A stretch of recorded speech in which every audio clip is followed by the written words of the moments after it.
Sir, please start. Sir, please start. Okay. So you open page number 36, huh? Bhavani आगे आगे start कर 2 number आगे I think page number 3 या 4 Page number yes yes हाँ 36. हाँ ये वाला ऊपर वाला हाँ ये वाला हाँ ये डायग्राम है ना हाँ, बस ये So now follow the figure. Huh? Look at the figure. When emitter base junction is forward biased and base collector junction is reverse biased, holes are injected from the emitter into the neutral base region, giving hole current IP at the junction. Right? As injected, holes diffuse in the neutral base region towards the collector junction. Some recombine with electrons in the base. And to maintain the neutrality, these electrons are supplied from the contact at the base, giving recombination current IPR. As holes which are injected from emitter into the base, they recombine with the electrons in the base region, giving rise to this recombination current IPR. So the hole current reaching the collector is IPE minus IPR. That is the current injected from emitter to base IP minus the amount of recombination current IPR. That is equal to IPC. That is the current that is reaching the collector. IPE minus IPR is equal to IPC. Again, electrons from the base are injected into the emitter due to forward biasing of emitter base junction. Just as holes were being injected from emitter to base, similarly electrons will be injected from emitter as base to emitter region due to this forward biasing effect, giving rise to the current INE due to the electron injection from base to emitter. So total emitter current is now actually IPE plus INE. IPE is due to hole injection from emitter to base and INE is due to electron injection from base to emitter. But the currents are both in the same direction. So total current, emitter current is equal to IE is equal to IP plus IN. The reverse saturation current ICO flowing across the base collector junction under large reverse bias consists of current IPCO, that is due to holes moving from neutral base to collector, and INCO due to electrons flowing from P to N region. Electrons flowing from P to N region. That's collected to base. So total collector current leaving the collector terminal is actually IPC. IPC is the collector current that is the injected part from the emitter that is reaching the collector IPC. Plus this ICO. This is ICO is actually called reverse saturation current. Total current leaving the base terminal is actually this INE plus IPR minus ICO. Now just you look at the figure. Actually IPR plus INE, this combination is called INB. This is actually much greater compared to this ICO. ICO is much less compared to INB. For convenience in calculation, terminal currents IE, IB, IC, emitter current, base current, and collector current, the terminal current, are considered positive when they flow inward.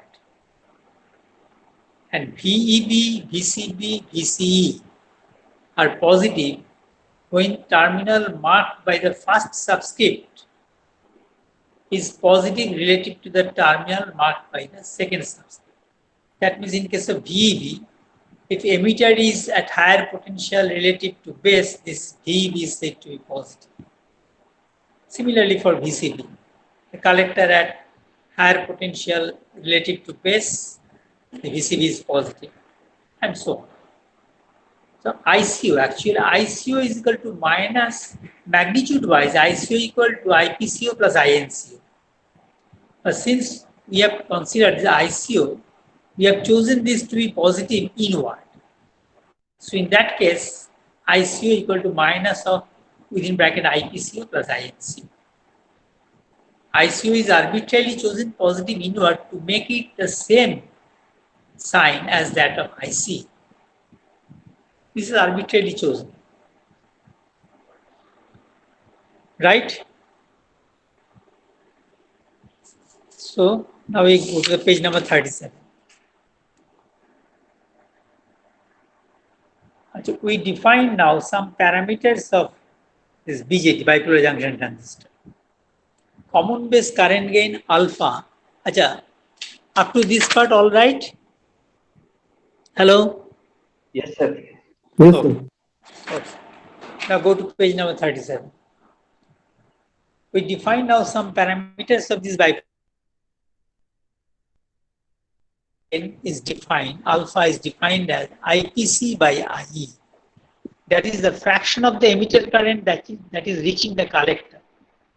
IPC by IE. And that is equal to minus of IC minus ICO by IE. Negative sign is due to the reason that all terminal currents are positive when flowing into the transistor. For PNP transistor, IE is positive, but IC, ICO are negative because actual currents IC, ICO flow out of the terminal.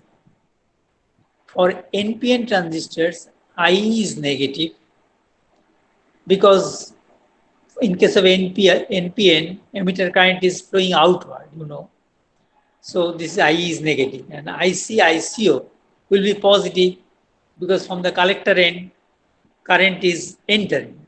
So IC, ICO are positive. In both cases, alpha is positive. That is the common base current gain alpha is positive.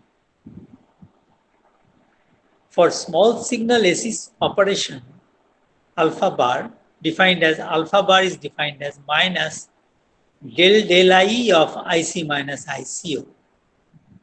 Since ICO is very small, that is changing is almost equal to minus del IC del IE. Unless IC varies linearly with IE, which is usually not the case, alpha and alpha bar are not the same. If IC and IE they vary linearly, in that case they are same, but this is not usually the case. So they are not, the alpha and alpha bar are not same. But for a transistor, they should be as close to unity as possible. That is alpha alpha bar is very close to this unity. Alpha of a transistor is the product of two factors, gamma and alpha T. Alpha equal to gamma into alpha T. Gamma is called the emitter efficiency or emitter injection efficiency. And this is defined as the fraction of the emitter current that is due to holes. As IPE by IE. Fraction of the emitter current due to holes. IPE by IE. That means is equal to IPE by IPE plus INE. Is equal to 1 by 1 plus INE by IPE. Alpha T, called the base transport factor, is defined as IPC by IP. That is the fraction of the whole current from emitter that is reaching the collector. And IPC by IP. So alpha is equal to gamma into alpha T is equal to IPC by IP. In fact, alpha is a product of three factors, gamma, alpha T and M. M is the multiplication factor. We have the avalanche multiplication effect that arises because of avalanche multiplication. We'll come to that later. And otherwise, when it is, that happens near the breakdown.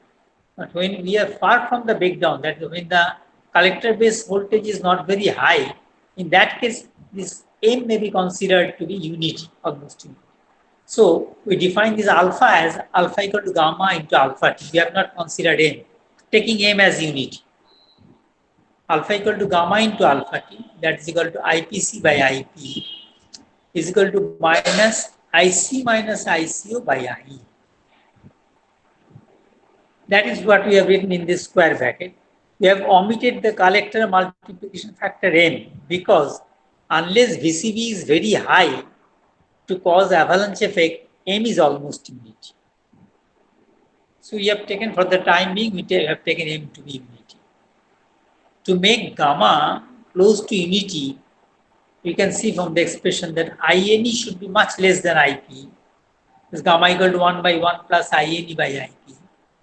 So INE, we want gamma for emitter efficiency to be high, gamma is to be close to unity. So INE is much less than IP. P-type emitter region in PNP transistor should be heavily doped. That is, emitter base junction should be P plus, just like P plus N junction. In that case, this INE part will be small compared to IP. If the emitter base junction is like P plus N, that is, emitter is heavily doped compared to this base region. To make alpha T close to unity, that is to make IPC nearly equal to IP. Alpha T equal to IPC by IP. So to make alpha T close to 1, IPC should be nearly equal to IP. That is, that can happen only when the recombination in the base region is minimum.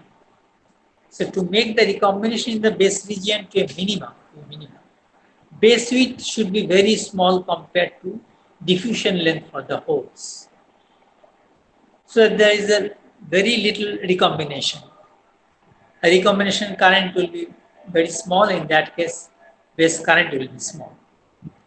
And more of the holes that have been injected from the emitter will reach the collector because they recombine in less in number with the electrons in the base region. The base contact should also be at a distance from the emitter base junction edge. Otherwise, many holes may be drained through the contact, thereby increasing IPR. So IC equal to ICO minus IPC. That is equal to ICO minus alpha IE. We have written IPC as alpha IE is equal to ICO plus alpha into IB plus IC, because IE plus IB plus IC equal to 0 according to Kirchhoff's current. So that implies IC into 1 minus alpha is equal to ICO plus alpha IB, or IC equal to ICO by 1 minus alpha plus alpha into IB by alpha by 1 minus alpha into IB. Now, if we define beta as another parameter, which is alpha by 1 minus alpha, this is we define beta as this, alpha by 1 minus alpha. Then IC becomes IC equal to 1 plus beta into ICO plus beta into IB. So are you following the steps? Hello? When I ask, respond. At least one of you respond. Huh? Yes, sir. Yes. Usually IB is much greater than ICO. And hence, IC is approximately equal to beta into IB in the active region. The factor beta relating the collector current to base current is called the base to current amplification factor. So is it all right? Yes, sir. So then move to the next page, page number 38. Since alpha is close to unity, beta can be very large for a good transistor. And the collector current is large compared with the base current. Collector current IC can be controlled by variation of small current IB. It is possible to bias a transistor in other than the normal active mode. Here we have discussed only the normal active mode, that is where the emitter base is forward biased and base collector is reverse biased. But it is possible to bias a transistor in other modes, where both the junctions are forward biased, both are reversed biased, and the reverse of the normal active mode. That is when the collector base junction is forward biased and emitter base junction is reversed biased. These are the 4 types of combination of biases in which you can use the transistor. When the transistor is used as an amplifier, then it is normal active mode. We use it operates in normal active mode or forward active mode. That is emitter base junction forward biased and base collector reverse biased. And the other, the cutoff mode or saturation mode. Saturation mode is when both junctions are forward biased, and cutoff mode is when both junctions, emitter junction and collector junction, are reverse biased. These are actually in digital operation. When in digital circuit this is used, that is the off and on state. In saturation mode, that is the on state, because collector emitter voltage drop is very small, and there is large emitter collector current, and base current is also large recombination current. And when it is in the cutoff mode, this current is very small, and there is a large potential drop across the transistor. That is the off state. You can see the transistor is in off state. In digital operations, these 2 states are used. Saturation, it is on state, and cutoff mode, it is in off state. So it is possible to bias a transistor in other than the normal active mode. Number 1, both the junctions may be forward biased when the transistor is said to be in saturation mode. When holes are injected from emitter for PNP reach the collector through base, and holes are injected from collector through the base into the emitter. Second, if both junctions are reverse biased, no current will flow and the transistor is in cutoff mode.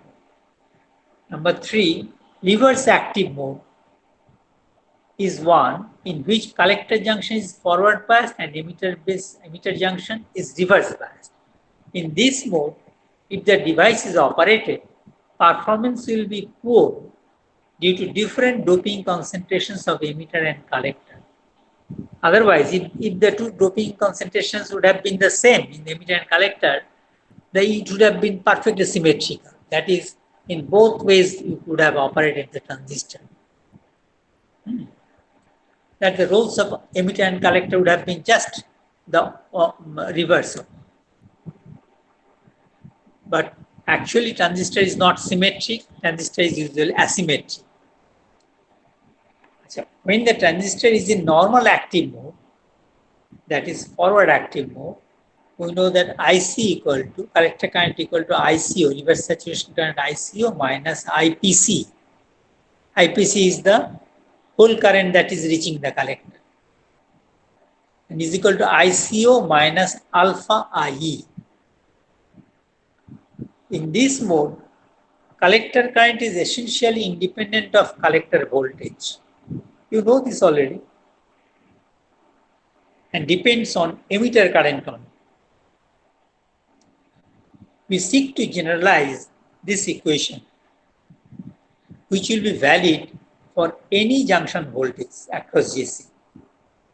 This expression IC equal to ICO minus alpha I, this is valid for normal active operation. That is when emitter base junction is forward biased and base collector is reverse biased. And suppose I want to get an expression when this is not in this mode, which can be valid for any mode of operation. To achieve this ICO is to be replaced by PN junction diode current. This ICO is to be replaced by the diode current I0 e to the power q Vc by Kt minus 1. That is that character based junction diode current. And where I0 equal to minus IC, reverse saturation current. I0 is the magnitude of the reverse saturation current, and I0 equal to actually minus IC.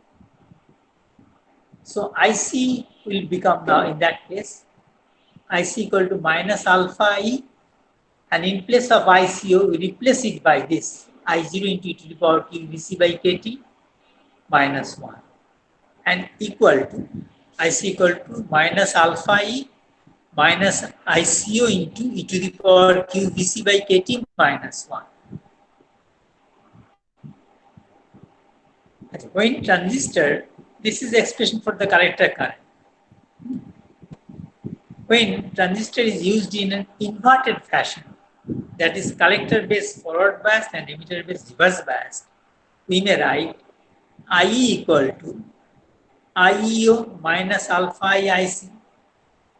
We follow the expression for normal active form. It was like this: IC equal to ICO minus alpha IE. When emitter junction was forward biased, collector junction was reverse biased. Now we operated in inverse form. That is, the collector junction is forward biased and emitter junction is reverse biased. In that case, IE will be equal to IU. In place of ICO, now it will be IU. And minus, in place of alpha, it will be the reverse gain. Alpha IE multiplied by IC. In place of I, it will be IC. The equation will be like this: IE equal to IU minus alpha I IC. Alpha is the counterpart of alpha. Alpha was the forward current gain, common base current gain, and alpha is the reverse common base current gain. To generalize this expression, just like the previous case, IU is to be replaced by the emitter based diode current I0 into e to the power QV by Kt minus 1, with I0 equal to minus IE. Just as it was in case of collector, I0 was equal to minus ICO. Here it will be I0 equal to minus IE. And so we can write this IE is equal to minus alpha I into IC minus IEO into e to the power QV by Kt minus 1. These two equations, IC equal to minus alpha I into minus alpha I minus ICO into e to the power QVC by Kt minus 1, denoted as equation 1, and IE is equal to minus alpha I IC minus IEO into e to the power QV by Kt minus 1. That is even the equation 2. These two equations are known as this Ebers-Moll equation. These two equations are often heuristic. Actually, no derivation was not given here. By argument, by intuitive argument, we have arrived at these two equations. These two equations are known as Ebers-Moll equations, applicable for any combination of bias voltages. That is, any mode of operation relating terminal currents to terminal voltages and experimentally measurable parameters alpha, alpha I, IU and ICO. These are measurable, experimental. These four parameters alpha, alpha I, IU and ICO, these are measurable quantities. So Ebers-Moll equations relate the terminal current and the terminal voltages involving these four parameters, which are these parameters are measurable experimentally. So is it okay with the Ebers-Moll equations? Hello? Yes, sir.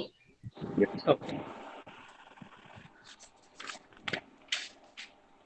Now these two equations can be represented by a circuit, an equivalent circuit.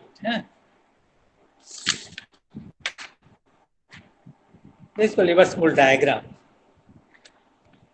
The above two expressions for terminal currents, i.e. IC, may be interpreted in terms of a circuit involving two back-to-back PN diodes in parallel with dependent current sources.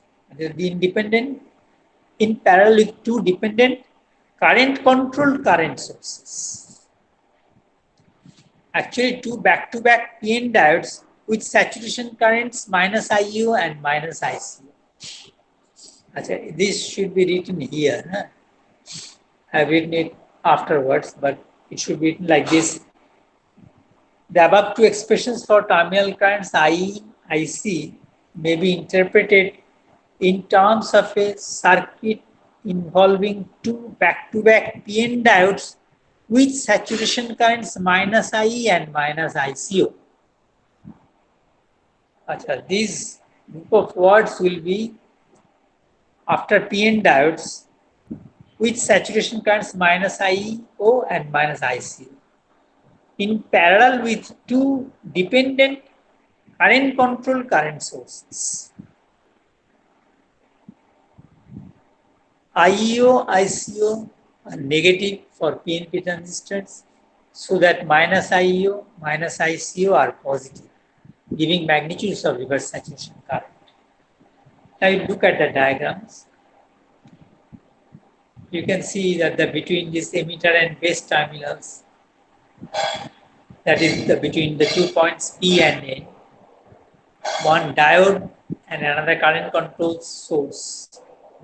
One diode through which current I dash flows, and the current control source alpha IIC. This current is this. Constant current is this. And another between this base terminal and collector terminal, the diode through which current I flows with reverse saturation current minus ICO. And in parallel, this is shunted by a current source, current control current source, which is given by alpha and I. See, using Kirchhoff's current law at the collector node, if you apply the Kirchhoff's current law at this collector node at the point P, then you can write IC is equal to minus alpha n I. You see the direction of alpha n I is opposite to IC. And direction of current I through the diode is in the same direction as IC. So we write IC equal to minus alpha n I plus I is equal to minus alpha n I. In place of I, we write the diode current plus I0. I0 is the magnitude of reverse saturation, I0 into e to the power dc by dt minus 1. And that is equal to minus alpha n I minus ICO into e to the power dc by dt minus 1. Similarly, at the emitter node, you see I, the emitter terminal current I is opposite to the current source, constant current source alpha IC. And it is in the same direction as the current I dash through the diode between this emitter and base. So we write I equal to minus alpha IC plus I dash. And in place of I dash, we write the diode current I0 e to the power PE by dt minus 1, and I0 is minus IU. So we write it as minus alpha I minus IEO into e to the power VE by VT minus 1. These two equations are the Eversmold equation. These equations were verified by physical analysis of transistor current components obtained from minority carrier distributions in the three regions of the transistor. We will do it later. I will solve it. The equations for the carrier time dependent these equations will arrive at these same two expressions by mathematical analysis. The current I through the emitter current I dash through the emitter base terminal, and that's I, that through the collector collector base terminal, are given by the usual diode equations with reverse saturation current minus IEO and minus IC respect. The same thing is repeated here. So you can skip this part. This portion you can skip. So this is redundant.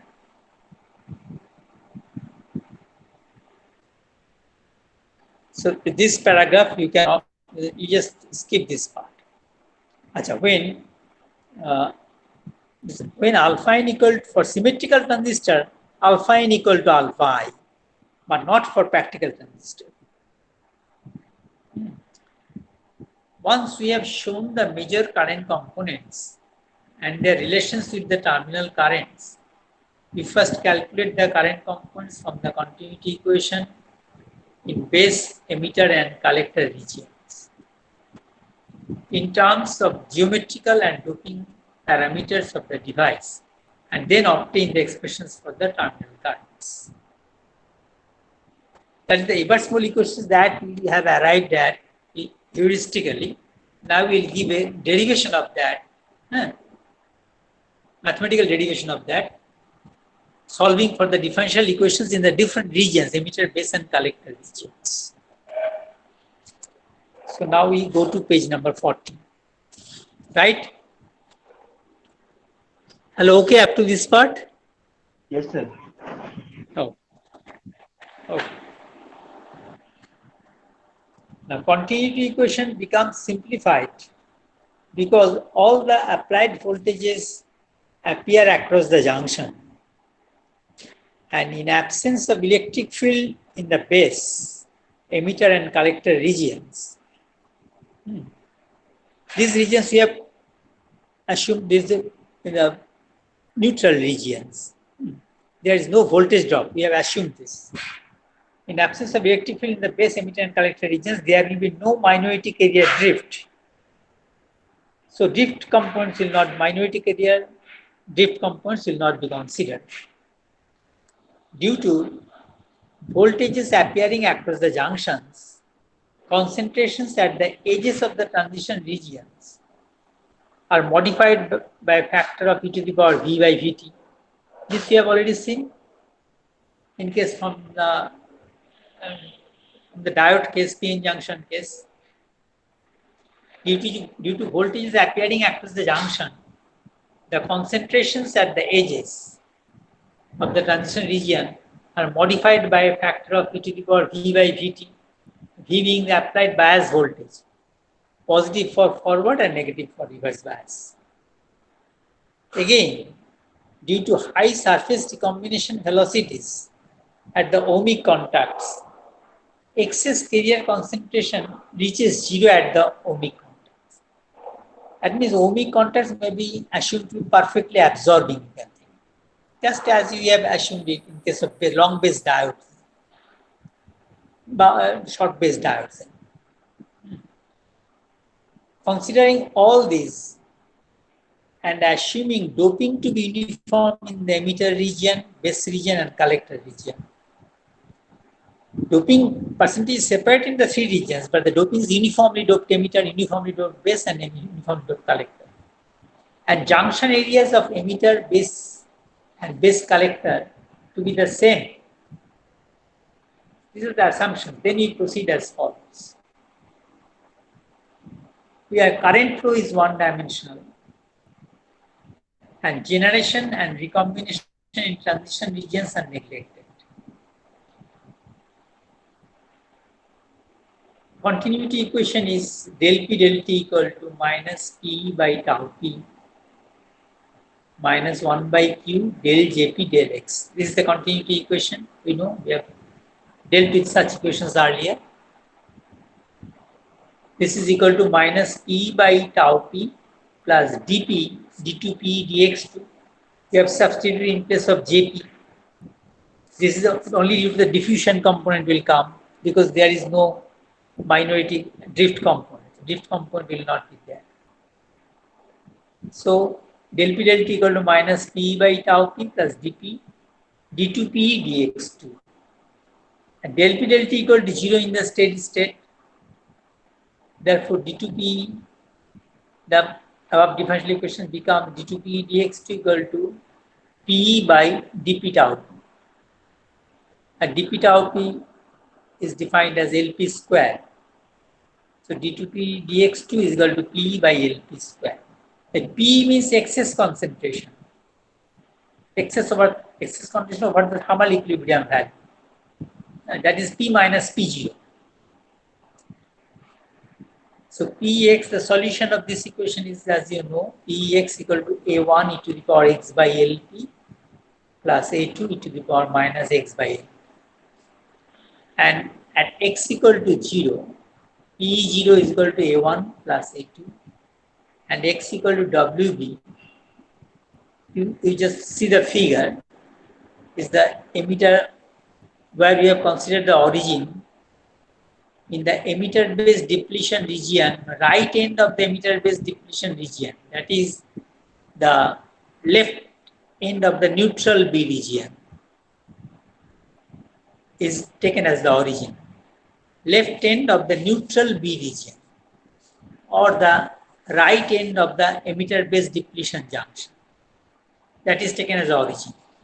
And the left edge of the emitter-based depletion region is at the coordinate minus xc, and the right edge of the neutral base region is having x coordinate wb. That is, wb is the width of the base, neutral base region, and right end of the base collector depletion region is at coordinate xc, or the left end of the neutral collector region is having the coordinate xc. And WE and WC are the width of the neutral emitter region and neutral collector region. And WB is the width of the neutral base region. So PE 0 equal to A1 plus A2, substituting x equal to 0 and at x equal to WB, PWB equal to A1 e to the power WB by LP plus A2 e to the power minus WB by LP. But P0 equal to, we know this, whenever you apply a bias voltage, then the P0, the excess concentration, this becomes Pn0 into e to the power VEB by Vt minus 1.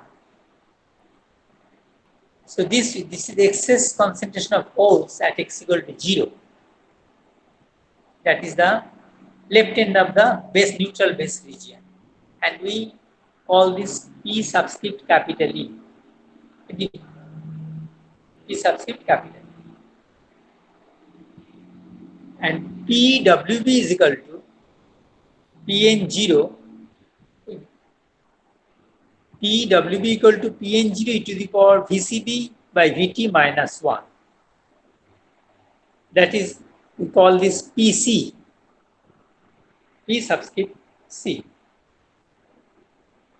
Now you go on following the steps, mathematical steps. If you find any difficulty, you point me out. Yes, sir. Yeah. You just follow the steps.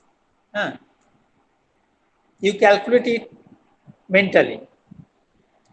PC equal to A1 e to the power WB by LP plus A2 e to the power minus WB by LP is equal to, we put in place of A2 P minus A1 from the above. So is equal to A1 e to the power WB by LP plus P minus A1 into e to the power minus WB by LP is equal to A1 into e to the power WB by LP minus e to the power minus WB by LP plus P e to the power minus WB by LP is equal to 2A1 sine hyperbolic WB by LP plus P e to the power minus WB by LP. So A1 equal to, we can write A1 equal to PC minus PE e to the power minus WB by LP divided by 2 sine hyperbolic WB by LB. And A2 is equal to PE minus A1. And you will get P e to the power WB by LP minus PC by 2 sine hyperbolic WB by L. Now you write Px, not P subscript capital A, P subscript small e, Px.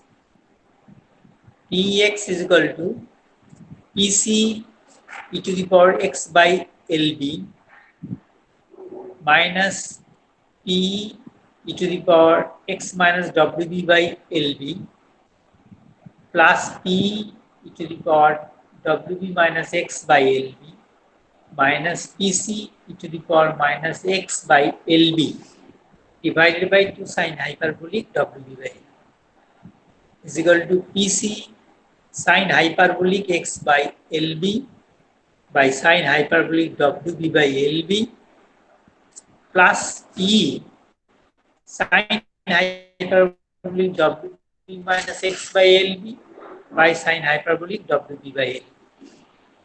LB is, that is the LB, diffusion length of holes in the base region. So we call it, define it as LB.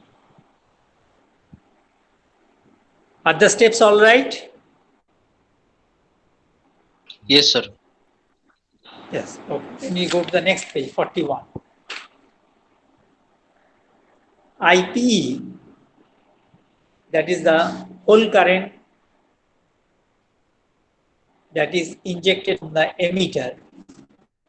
IP is equal to minus 2 dB dP dx at x equal to 0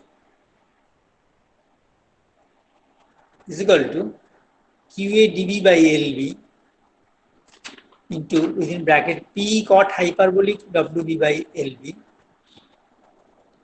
dP dx. You take the derivative first hyperbolic and evaluate it at x equal to 0. P cot hyperbolic WB by LB minus PC by sine hyperbolic WB by LB.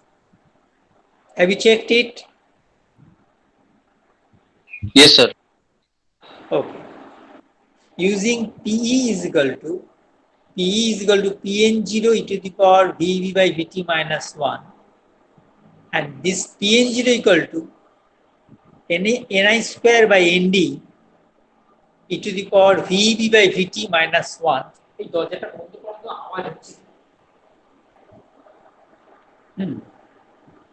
Using P equal to Pn0 e to the power Vb by Vt minus 1 is equal to Ni square by Nd e to the power Vb by Vt minus 1.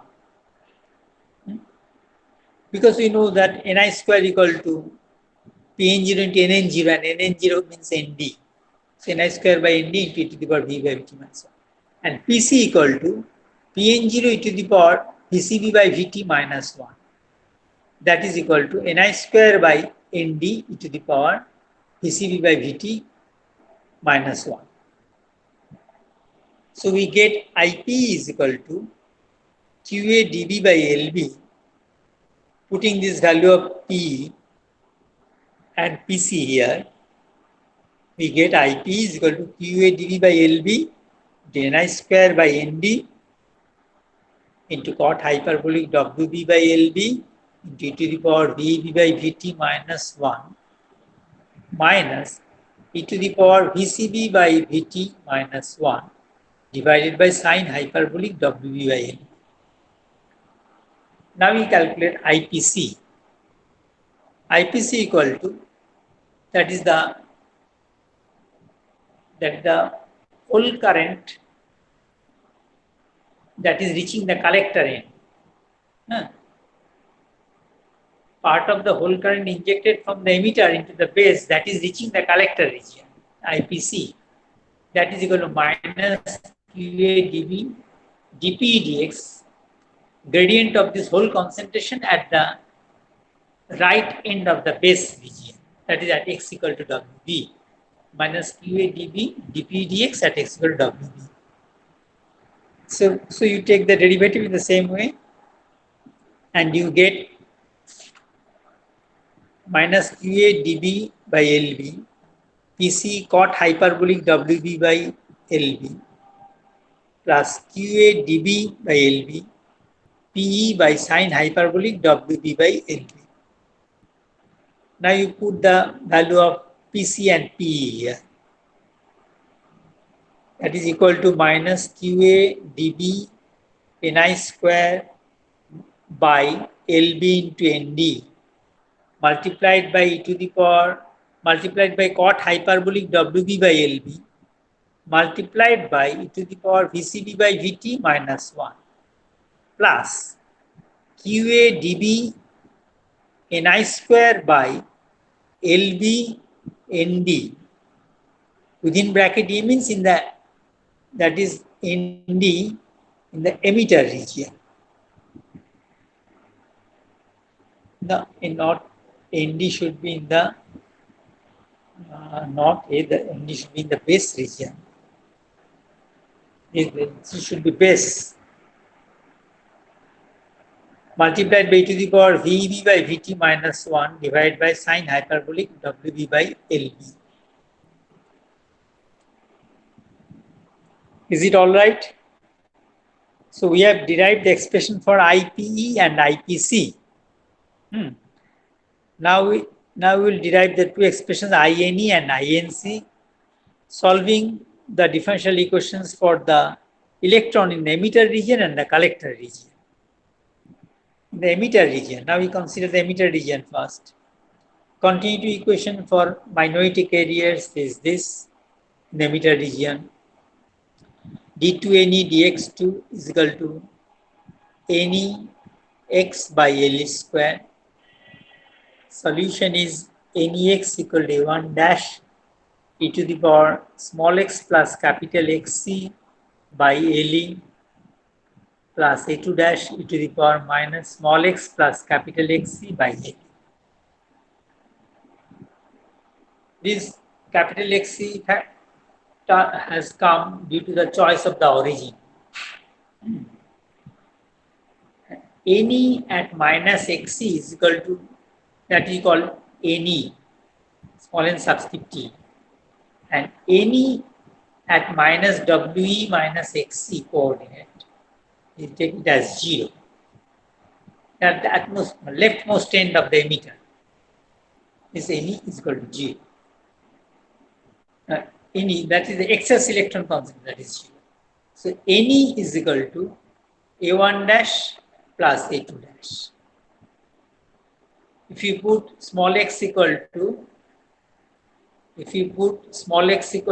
minus XC in the expression for this NEX, small NEX solution, we get this small n capital E is equal to A1 dash plus A2 dash. You put small x equal to minus capital XC. You get small n subscript t equal to A1 dash plus A2 dash, and putting small x equal to minus WE minus capital XC, we get 0 is equal to A1 dash e to the power minus WE by LE plus A2 dash e to the power WE by LE. LE is the diffusion length of electrons in emitter. So what we get is that A1 dash e to the power minus WE by LE. In place of A2 dash, we put NE minus A1 dash. So we get plus NE minus A1 dash e to the power WE by LE is equal to 0. So we get A1 dash into e to the power WE by LE minus e to the power minus WE by LE. That is equal to NE n subscript capital E, NE e to the power WE by LE. Or A1 dash equal to NE e to the power WE by LE by e to the power WE by LE minus e to the power minus WE by LE is equal to NE e to the power WE by LE by 2 sine hyperbolic WE by LE. And A2 dash is equal to NE minus A1 dash, and that is equal to minus NE e to the power minus WE by LE by 2 sine hyperbolic WE by E. So the solution now becomes, with the evaluation of these two arbitrary constants and substituting them into the expression for the NEX, that solution, we get NEX equal to small ne into e to the power x plus WE plus capital XC by LE divided by 2 sine hyperbolic WE by LE minus small n subscript capital E by 2 sine hyperbolic WE by LE e to the power minus within bracket x plus WE plus XC. And by that should be LE. Where is that? Yes, yes. That is equal to NE by sine hyperbolic WE by LE into sine hyperbolic x plus WE plus XC by LE. Right? So INE is equal to QA DE DNE dx at x equal to minus XC. That is equal to QADNE by LE cot hyperbolic WE by A. And putting the expression for NE, we get QADE by LE into NP0. In place of NE, we put NP0 e to the power VB by VT minus 1 multiplied by cot hyperbolic WE by LE. So is equal to QADE by LE. In place of NP0, we write Ni square by NAE. Here we have Na within bracket, we have shown E. That means in the emitter region. The accepted impurities are both in the emitter and collector region. So then may not be any, so there is no, so that no confusion arises. The subscript has been within the parenthesis we have denoted this, the region Na in the E region multiplied by cot hyperbolic WE by LE multiplied by e to the power VB by VT minus 1. This is, we have obtained the expression for INE. Now we go to the collector region.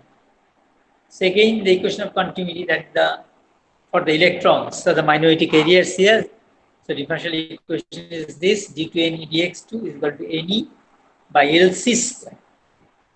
So NEX equal to A1 double dash e to the power small x minus capital XC by LC plus A2 double dash e to the power minus x minus XC by LC.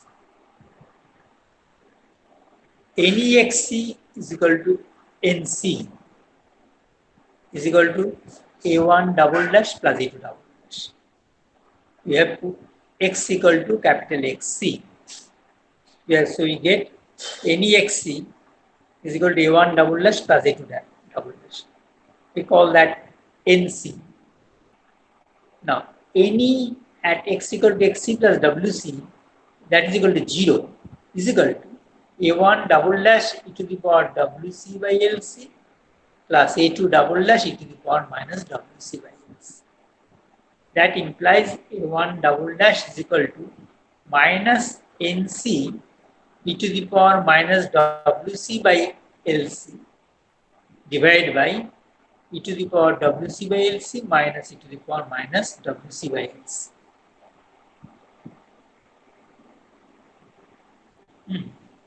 Therefore, A2 double dash is equal to NC minus A1 double dash is equal to NC e to the power WC by LC divided by e to the power WC by LC minus e to the power minus WC by LC. So, substituting these two constants A1 double dash and A2 double dash in the solution, we get NEX equal to, that is the electron concentration in the collector region. NEX equal to minus NC e to the power x minus XC minus WC by LC plus NC e to the power minus x minus XC minus WC by LC divided by e to the power WC by LC minus e to the power minus WC by LC. And this is equal to minus NC sine hyperbolic x minus XC minus WC by LC divided by sine hyperbolic WC by LC. So now we get INC is equal to QA DC into dNE dx at x equal to XC. So what we get is minus QA DC by LC into NC cot hyperbolic WC by LC. And substitute the value of NC here.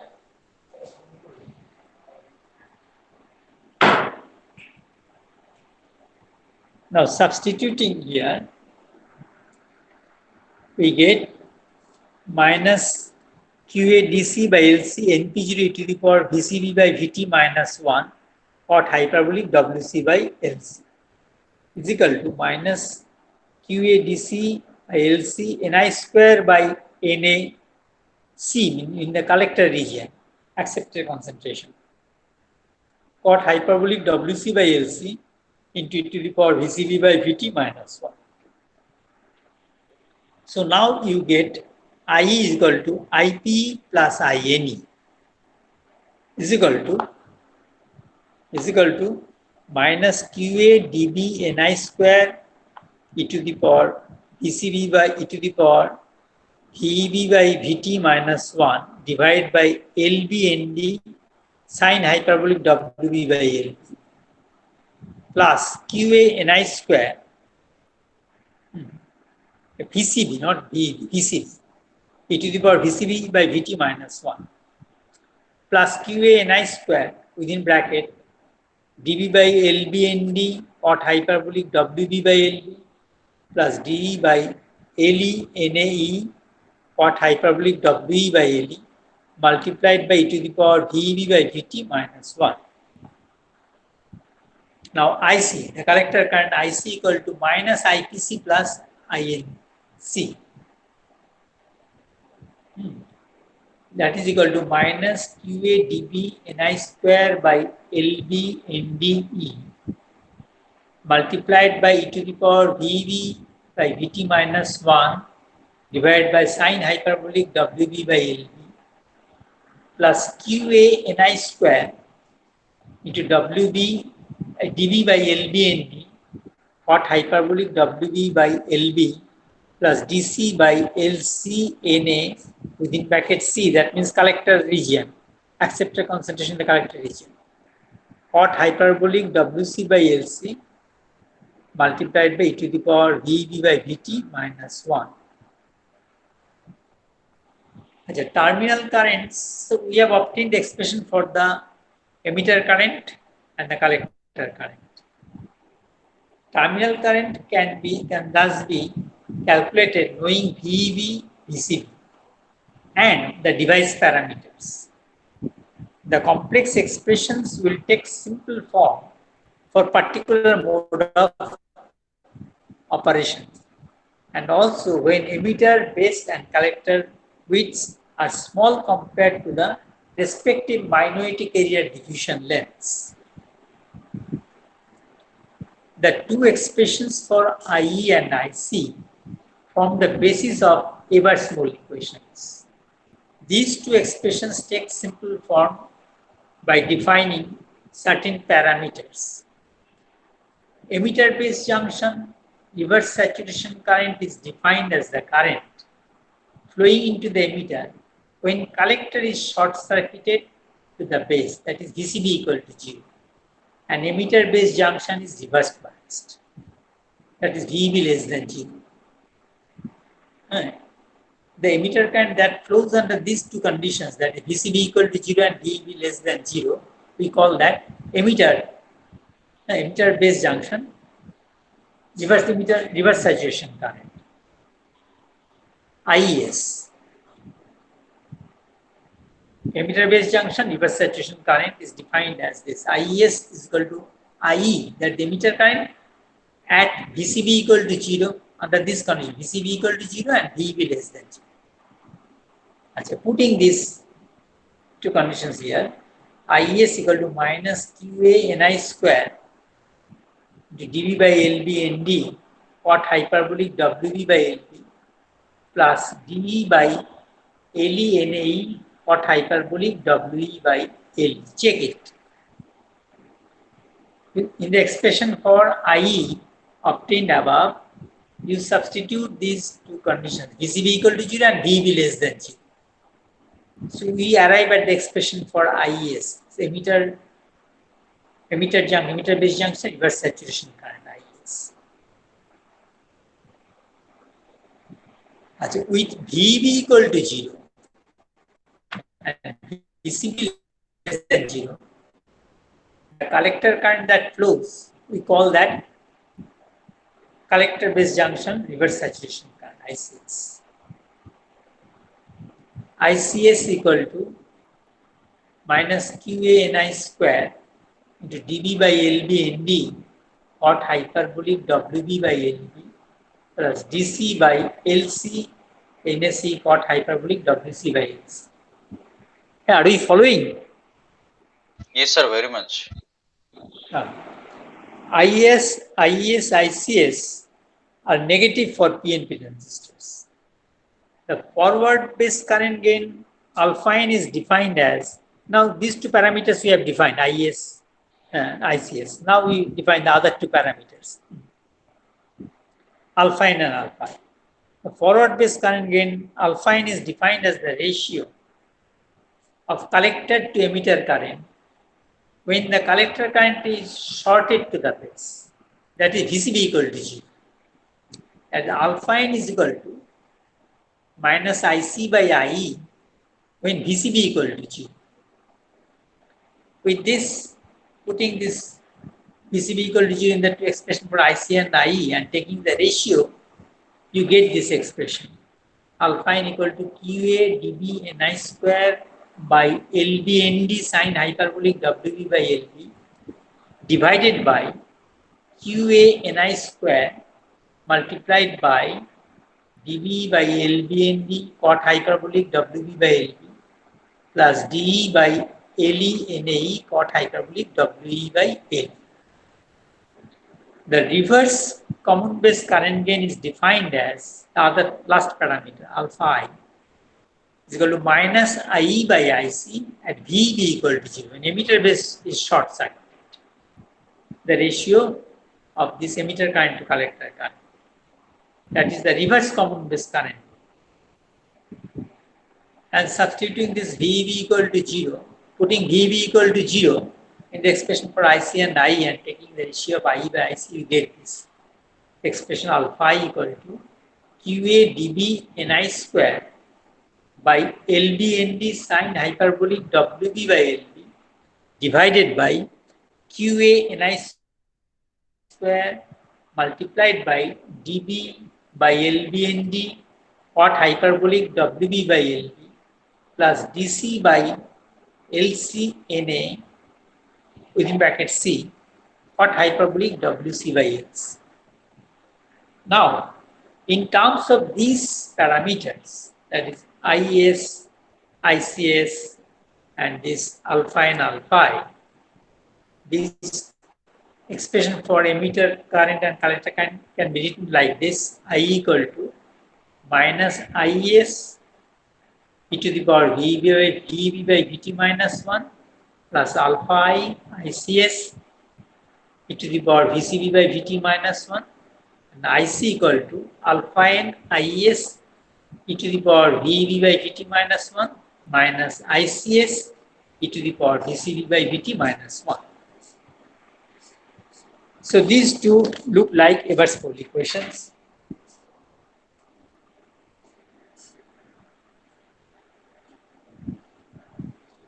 Achha, have you followed? Yes, sir. Okay.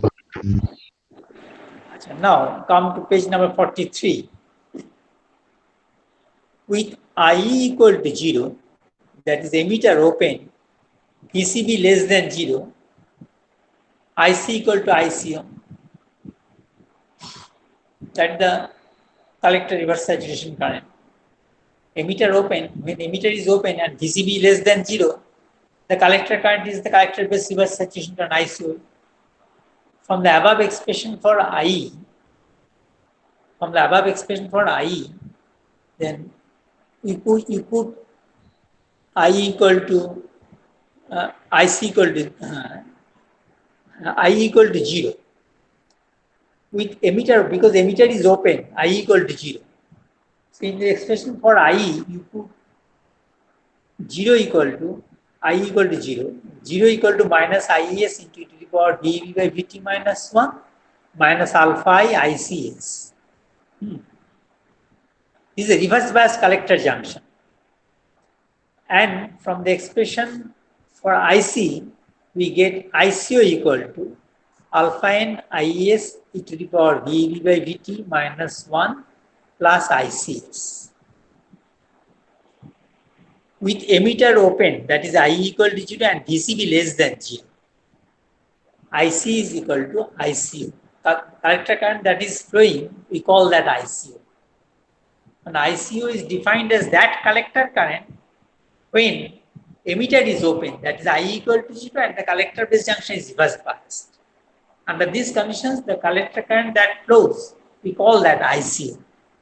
So putting these two conditions in the expression for I and IC, we get this, 0 equal to this and ICO equal to this. And ICO becomes equal to alpha n alpha I ICS plus ICS. But in the expression for IES into e to the power dV by VT minus 1, we put minus alpha I ICS. So we get ICO equal to minus alpha n alpha I ICS plus ICS. That is equal to ICS into 1 minus alpha n alpha I. So ICS equal to ICO by 1 minus alpha n alpha I. And in place of ICS and IES, we want to write them in terms of ICO and IEO. That is why we are doing this. With collector open, that is IC equal to 0, and VEB, emitter base junction reverse bias, VEB less than 0. Current that flows to the emitter, we call that IEO. So putting these two expressions, conditions in the expression for IE and IC, we get IEO equal to IES minus alpha n IES.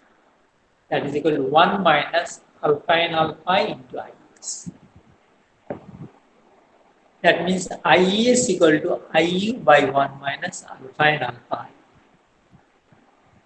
So therefore IE is equal to minus, we substitute in place of IES and ICS. So expression for IE becomes minus IEO by 1 minus alpha n alpha I into e to the power VEB by VT minus 1 plus alpha I into ICO by 1 minus alpha n alpha I multiplied by e to the power VCB by VT minus 1. So is equal to 1 by 1 minus alpha n alpha I multiplied by minus IEO into e to the power VEB by VT minus 1 plus alpha I ICO into e to the power VCB by VT minus 1. So IC becomes equal to, now IC becomes equal to alpha n IEO by, now expression for IC. Here we have got the expression for IE. Now we want to get the expression for IC. Just similarly, put the value of IES and ICS in terms of IE and ICO. Here we get IC equal to alpha n IEO by 1 minus alpha n alpha I e to the power VEB by VT minus 1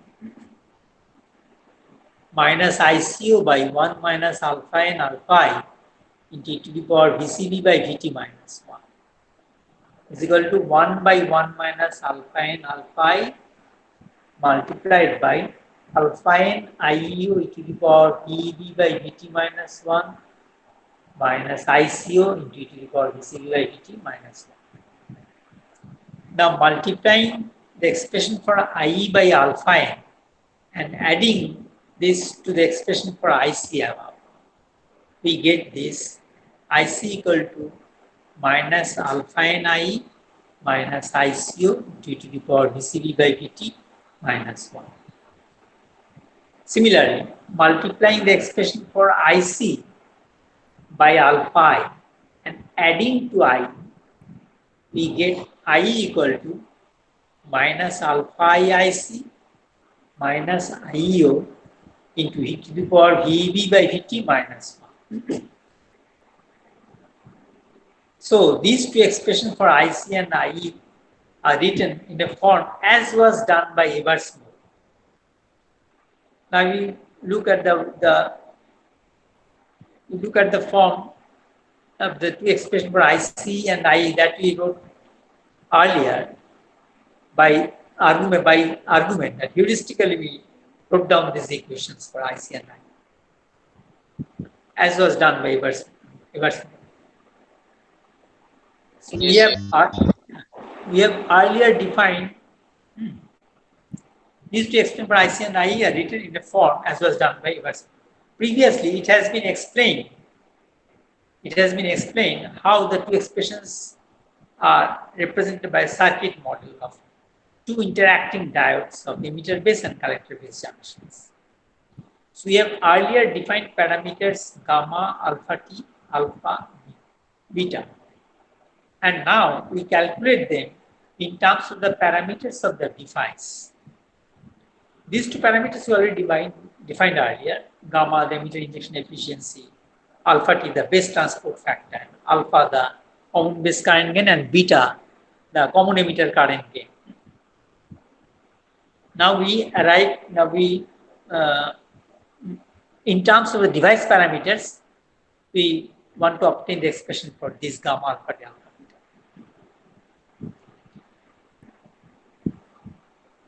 We calculate these parameters from the current components IP, IPC, INE and INC.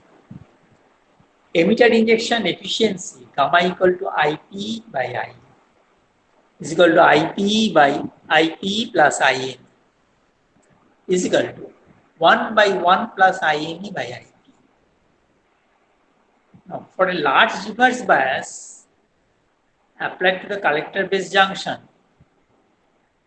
and assuming that WB is much less than LB and WE, the width of the emitter region, is much less than the diffusion length, emitter diffusion length. That is the whole diffusion length in the emitter. Electron diffusion length emitter. So under these two, with these conditions, now we get the expression for this. First you take the ratio of this INE by IP. You follow the two expression for INE and IP, and you take the ratio. Now you go to the expression for INE and IP. IP is given in page 41 and INE and IN in the page 41.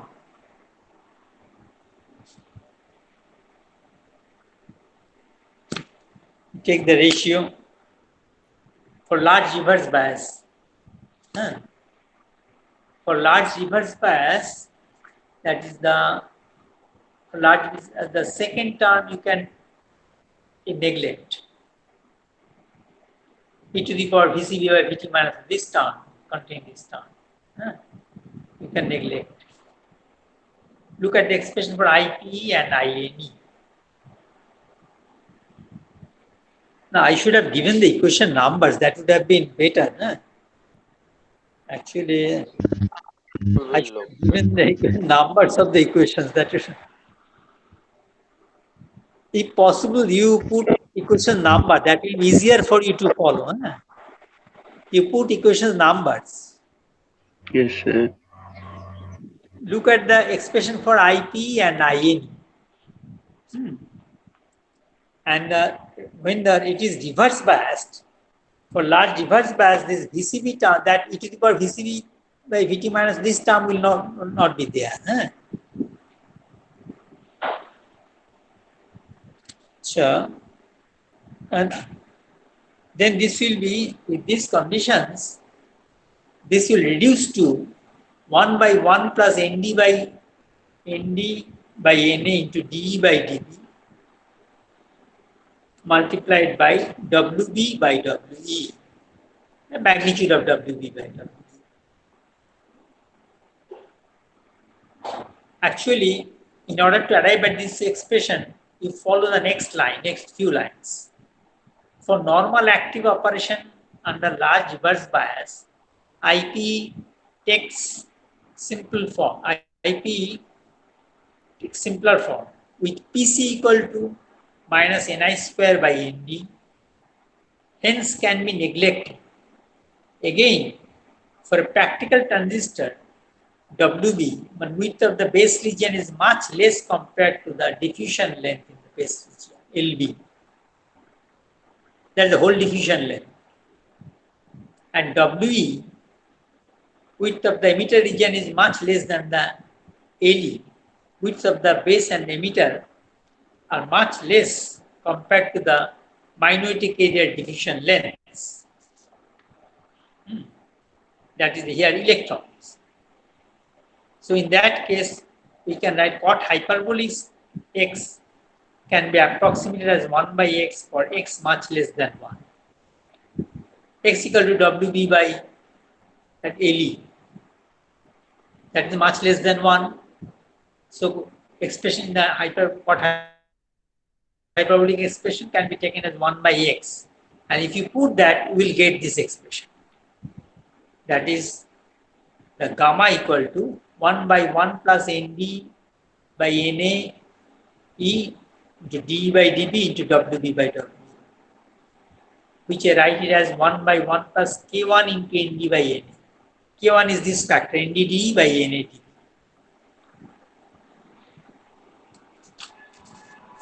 The expression for IP and INE, what hyperbolic expression can be taken as approximately 1 by x. Substituting that and the reverse biasing condition, you will arrive at this expression. Now go to the page number 44.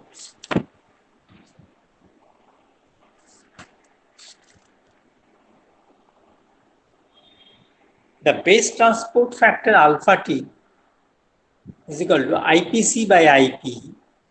As we have defined, the fraction of the collector current due to holes that is reaching part of the collector current due to holes that is reaching by the collector emitter current due to holes, IPC by AEP.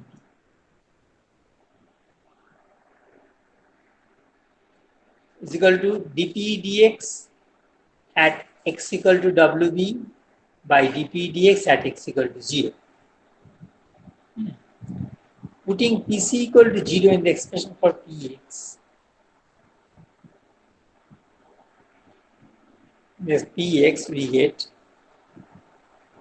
Px equal to Pc sine hyperbolic x by Lb by, you follow the steps. Px equal to Pc sine hyperbolic x by Lb by sine hyperbolic W by Lb plus Pe sine hyperbolic Wb minus x by Lb by sine hyperbolic Wb by Lb is equal to P sine hyperbolic Wb minus x by Lb by sine hyperbolic Wb by Lb.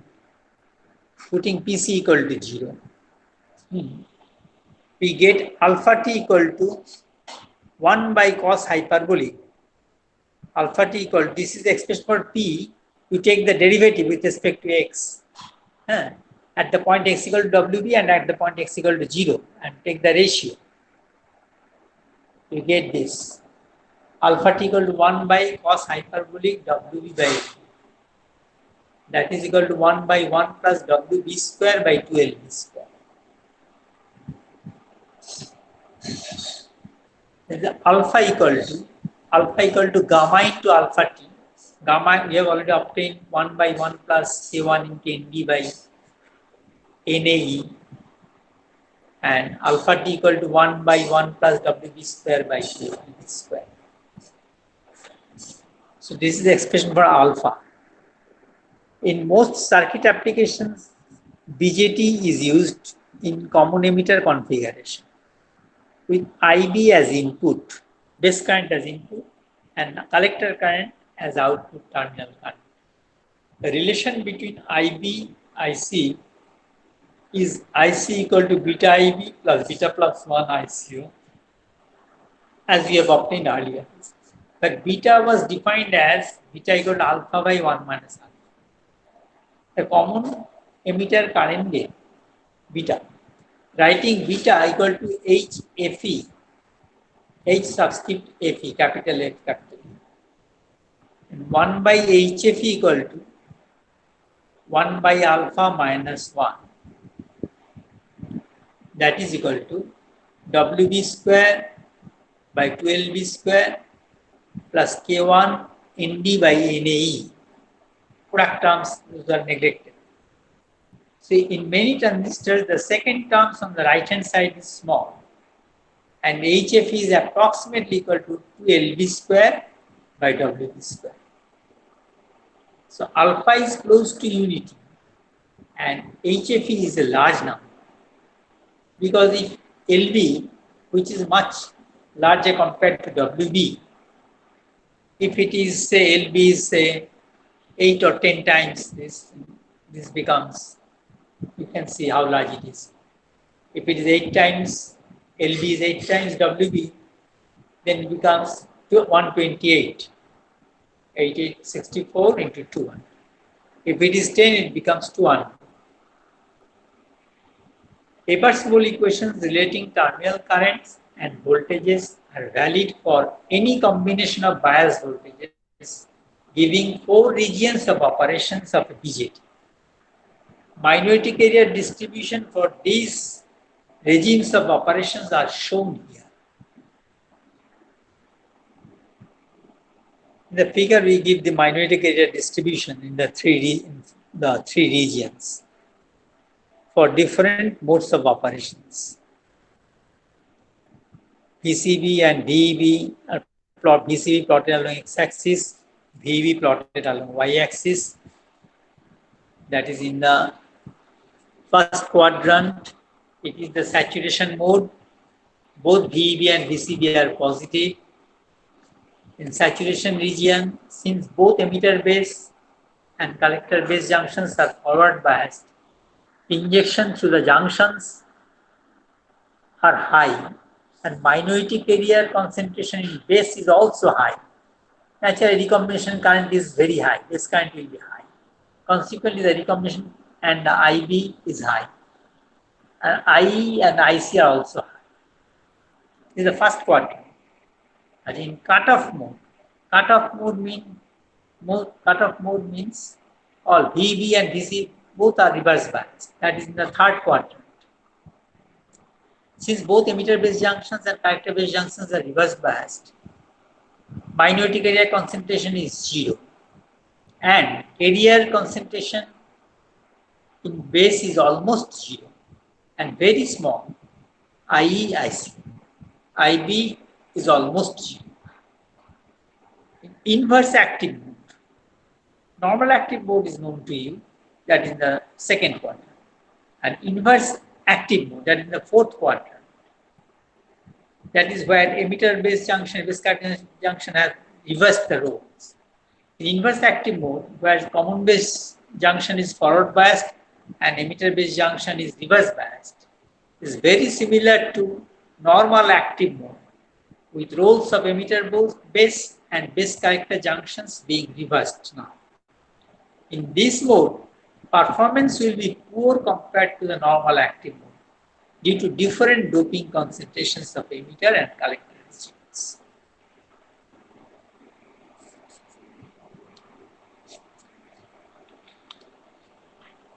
Next, go to the real transistor.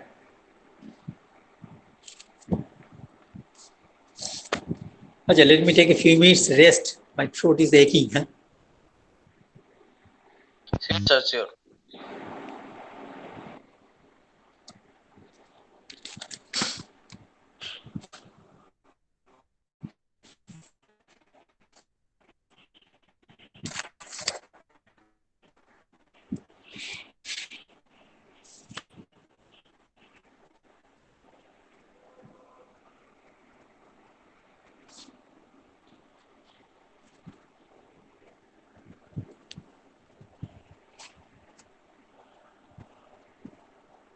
Okay, up to this part, any question? No, sir, no. This is clear.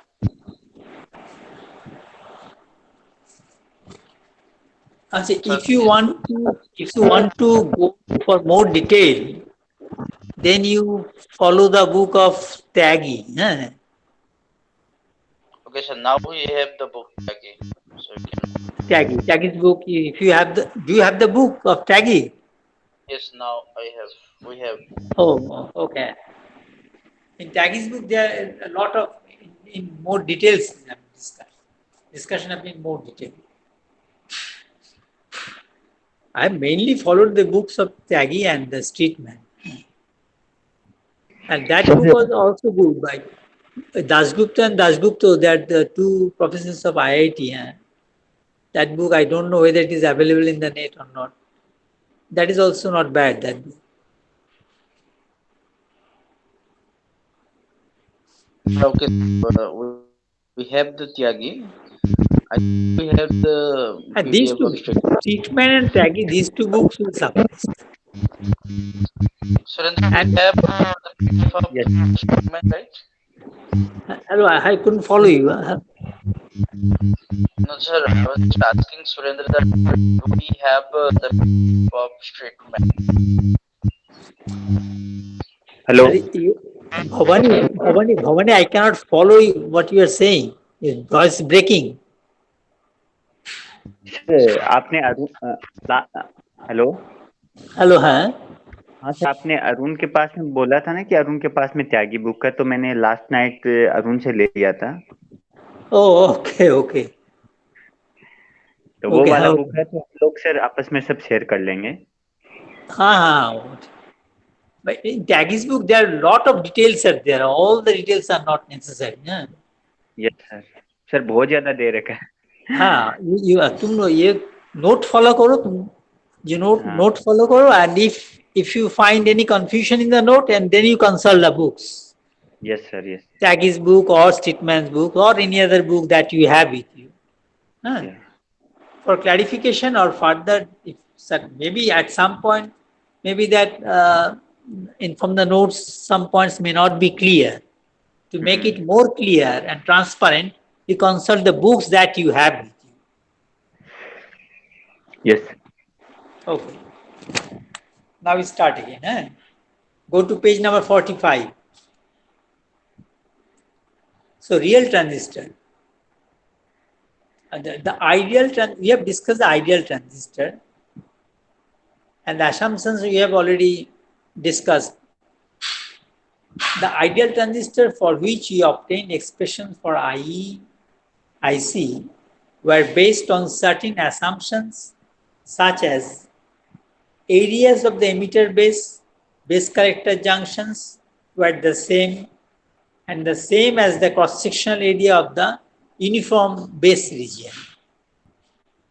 Current flow from emitter to collector is one-dimensional. Drift is negligible. Minority carrier drift is negligible. In the base region, no generation and recombination in the emitter base and collector base depletion region. That is, currents at the edges of the junctions to be the same. Change in the depletion region widths due to reverse biasing and consequently change in the width of the neutral base region does not take place. These are the assumptions on which, on the basis of which we discussed and arrived at the expression for this IEIC. Actually, in a real transistors, these conditions are not satisfied. There are deviations from this. Real transistor is one which shows deviation from the above assumptions. In the normal active region of operation, carrier recombination in the emitter-base junction depletion region gives rise to recombination current, IR, which flows between the emitter and base leads and has no effect on IC. But total current in the emitter is now, it was previously IP plus INE, total emitter current. Now, along with this IR part will also be there.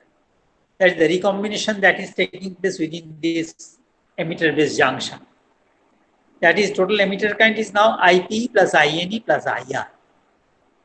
And emitter injection efficiency will now naturally IP by IE. IE means IP plus INE plus IR.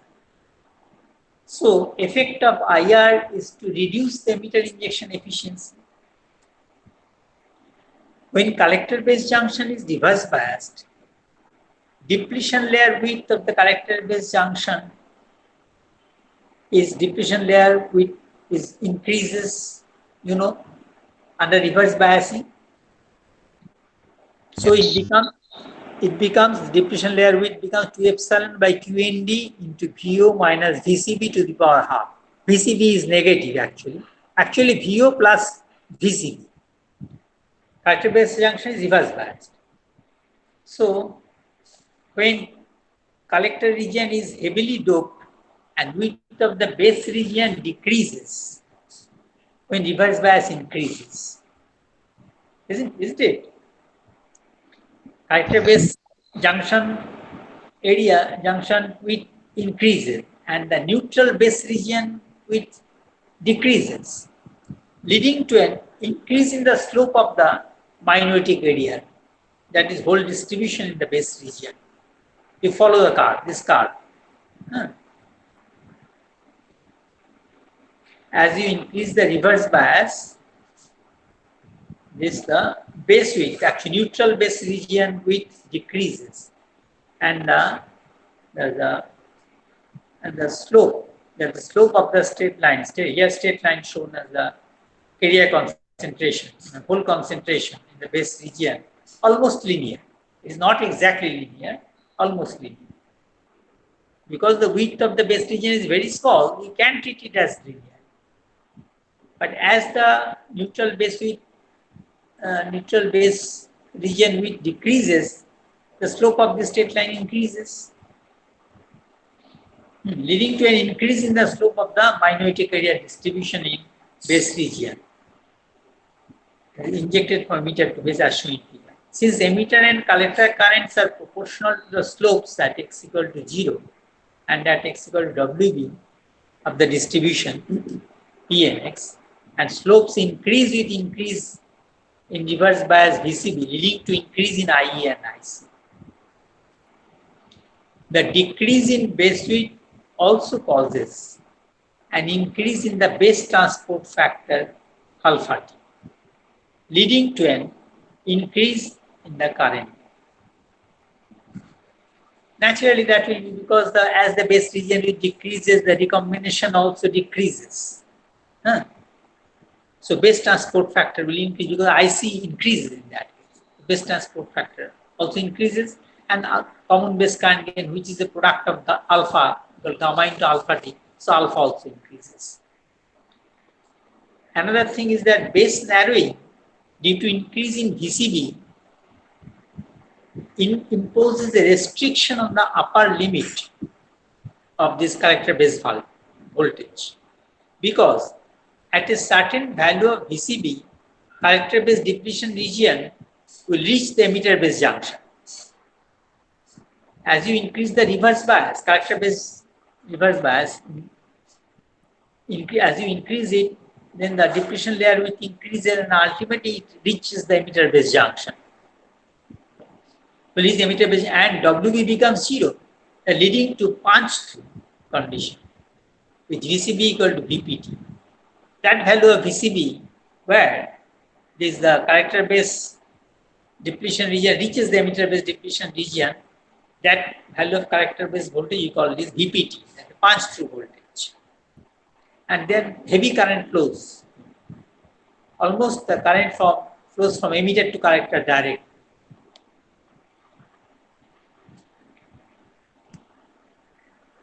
We have seen an increase in IC due to increase in next page 46.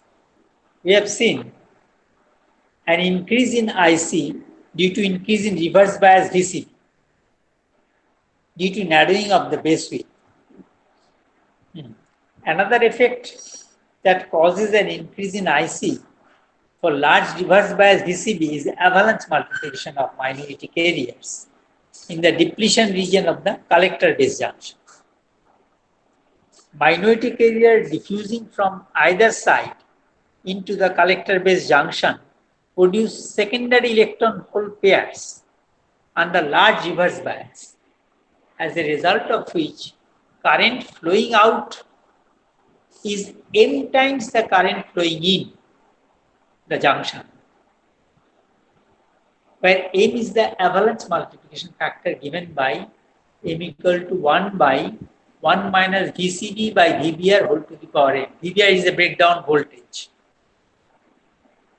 and m is a number. VBR is the breakdown voltage of the collector base junction, and m varies between 4 and 6. Current gain alpha is now alpha equal to gamma alpha T m, and current IC equal to minus gamma alpha T m into IE plus m IC. M is almost unity unless VCB becomes very large and close to VBR. When alpha and consequently IC becomes very large, and thus the terminal current IC is m times the current entering the collector depletion region. This is the avalanche multiplication. This is the factor of which I mentioned earlier while defining this alpha, common base current gain.